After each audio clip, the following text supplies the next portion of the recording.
Hai teman, selamat datang di channel Sekate New. Jangan lupa pada teman-teman untuk like, komen, dan subscribe supaya tidak ketinggalan update dari channel ini. Mimin ucapkan terima kasih. Selamat menyaksikan. Terpaksa menikahi Pak Ustadz season 3 bab 73. Ini suami lo kan? Tangan Safa mengepal kuat saat memutar video yang dikirimkan oleh Rafael. Rafael memiliki nomor Safa dari Bu Yuni. Bu Yuni sengaja meminta nomor telepon Safa agar mudah berkonsultasi karena belakangan ini Bu Yuni sering mengeluh soal kesehatan. Tidak perlu menanyakan siapa pengirim video itu karena dari foto profilnya Safa sudah bisa mengenalinya. Safa menaruh kembali ponselnya di atas meja. Alika sudah selesai makan dan Safa masih duduk di ruang keluarga. Tidak lama terdengar deru suara mobil. Tanpa harus dilihat juga pasti yang datang itu Aska. Lelaki itu kaget saat melihat istrinya ternyata belum tidur. Ia mengucap salam lalu mendekat dan mencium puncak kepala Safa. "Menunggu Mas pulang?" tanyanya lalu menjatuhkan tubuh di sebelah sang istri. Mas sudah makan?" Aska menggelengkan kepalanya. "Tadi Umi bikin spaghetti, kayaknya masih ada. Mas mau?" "Boleh." Sebelum bicara hal yang lebih serius, ia tetap harus melayani suaminya itu, menyiapkan makanan selagi Aska berganti pakaian. Safa menemani suaminya itu sampai selesai makan. Tidak ada pembicaraan serius di meja makan. Safa juga hanya sesekali menjawab saat Aska bertanya, "Bisa bicara sebentar?" "Kenapa?" "Kita bicara di kamar aja." Aska mengangguk. Lelaki itu merangkul pinggang sang istri dan masuk ke dalam kamar. Aska menahan nafas untuk menahan gejolak yang mulai kembali. Ia harus bisa menahannya. Satu hari di luar rumah, menyibukkan diri dengan segala hal untuk mengalihkan semua rasa itu. Tanpa basa-basi, Safa memperlihatkan rekaman video itu pada Aska. Aska melihatnya tapi tidak tampak ekspresi takut atau kekhawatiran di wajah lelaki itu. "Perhatikan baik-baik. Memang kamu gak kenal." Aska memperbesar gambar untuk bisa melihat jelas wajah wanita itu. Dahi Safa berkerut. "Anissa?" Ia tidak memperhatikan wajah wanita itu secara detil karena tadi keburu merasa kesal. "Iya." "Siapa yang mengirimkan video ini?" "Dia seperti membuat Mas seolah-olah selingkuh." Aska terlihat tidak terima. Jelas tidak terima karena Safa jadi berpikir negatif soal suaminya itu. "Temanku." Safael tidak mengatakan itu Rafael. "Anissa." "Ya, wanita yang bernama Aska tadi sore itu adalah Anissa, adik sepupu Aska." Lelaki itu menceritakan jika Anissa baru saja keluar dari rumah sakit karena pingsan. Terlalu kelelahan bekerja. Anissa yang tidak akur dengan orang tua dan saudaranya yang lain membuatnya tidak ikut dalam acara pernikahan sang kakak di luar negeri. Memang terlihat di video itu Aska merangkul Anissa. Mungkin orang yang tidak tahu apa-apa pasti menyangka yang tidak-tidak, seperti halnya Rafael. Anissa juga baru lagi menginjakan kaki di rumah sang ayah setelah berbulan-bulan. Tidak ada kontak apapun karena ia lebih memilih dekat dengan Aska. Jadi saat ada apapun pasti memilih bantuan pada Aska. Lalu siapa yang mengirim chat tanpa nama itu? Dia mengatakan menunggu kedatangan kamu.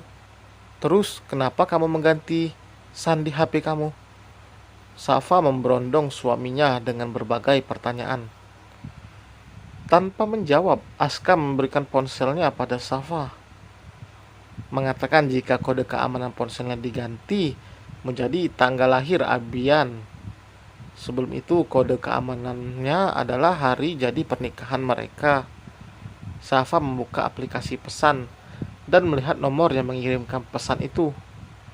Isi pesannya membuat Safa merasa malu dan bersalah karena berpikir yang tidak-tidak. Ternyata nomor itu adalah nomor milik seorang psikolog bernama Monica. Dilihat dengan seksama, ternyata wanita itu sudah berumur. Aska menarik nafas panjang. Ia mengurut pangkal hidungnya yang terasa berdenyut. Kenapa kamu jadi curigaan seperti ini? Karena kamu sendiri yang memunculkan kecurigaan itu, Mas. Kamu pergi dari rumah dari pagi sampai sore bahkan malam. Kamu nggak bilang kalau kamu ganti psikolog. Kamu juga nggak jujur, katanya nemenin Om Benny. Tapi tadi Mama telepon ngasih tahu kalau Mama dan Papa diundur kepulangannya karena ikut mengurus pernikahan anaknya Om Benny. Om Benny nggak ada di Indonesia. Aneh jadinya kalau aku nggak curiga setelah tahu semua itu. Aku bahkan nggak tahu semua yang kamu katakan benar atau enggak. Kamu tahu kan, aku nggak suka dibohongin, Mas. Aku nggak suka. Kembali Aska menarik nafas panjang. Iya, Mas akui masalah karena nggak jujur. Sekarang kembali ke kamar. Safa tidak langsung pergi. Gitu doang. Ia merasa masih belum puas. Aska mengusap wajahnya kasar. Ia mendorong tubuh Safa hingga terbaring di ranjang. Mas, Safa menahan dada Aska saat lelaki itu mendekatkan wajahnya. Aska menarik tangan Safa dan menahannya di atas kepala wanita itu. Sebelum Safa kembali bicara, Aska lebih dulu membungkam bibir istrinya. Semakin Safa berontak, tanpa sadar cengkraman tangan lelaki itu semakin kuat di pergelangan tangan Safa. Tubuhnya sama sekali tidak bisa digerakkan karena tertahan tubuh besar Aska. Air mata Safa sampai merembes karena merasa Aska terlalu kasar. Memang salahnya karena saat Aska meminta keluar, Safa malah tetap di sana untuk melanjutkan pembicaraannya. Terdengar suara ketukan pintu. Safa, Aska langsung tersadar. Ia bangkit, sorot matanya langsung sayu melihat istrinya yang terlihat mengambil nafas dalam-dalam karena hampir kehabisan nafas. Sayang, maaf. Tanpa menjawab, Safa langsung bangkit. Ia menyeka air matanya lalu keluar dari kamar.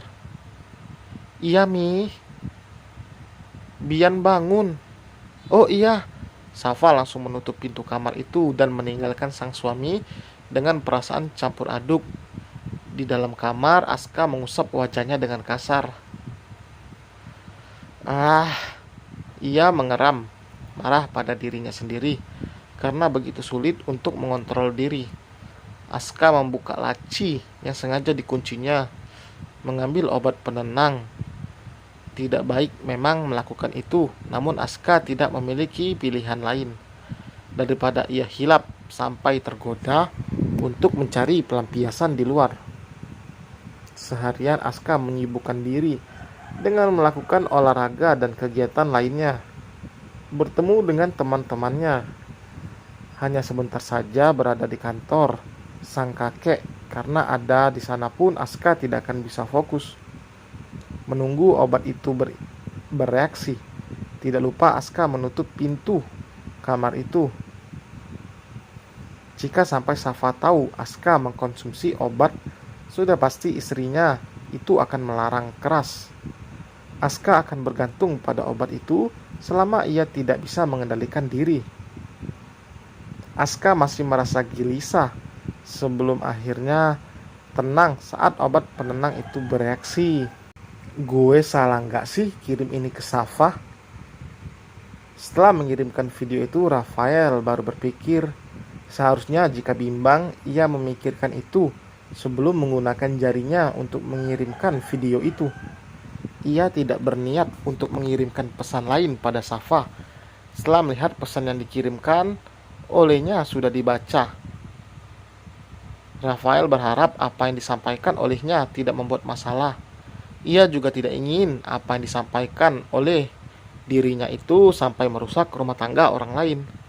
Seenggaknya kalau emang apa yang gue pikirkan itu nggak bener, gue nggak malu-malu banget. Soalnya ngomongnya bukan ke Ustadz Safik, tapi ke Safa. Rafael menaruh ponselnya di atas nakas, lalu menjatuhkan tubuhnya di atas ranjang. Kalau nggak bener, paling sih barbar itu ngomelin gue. Gue juga nggak bilang suaminya selingkuh kok.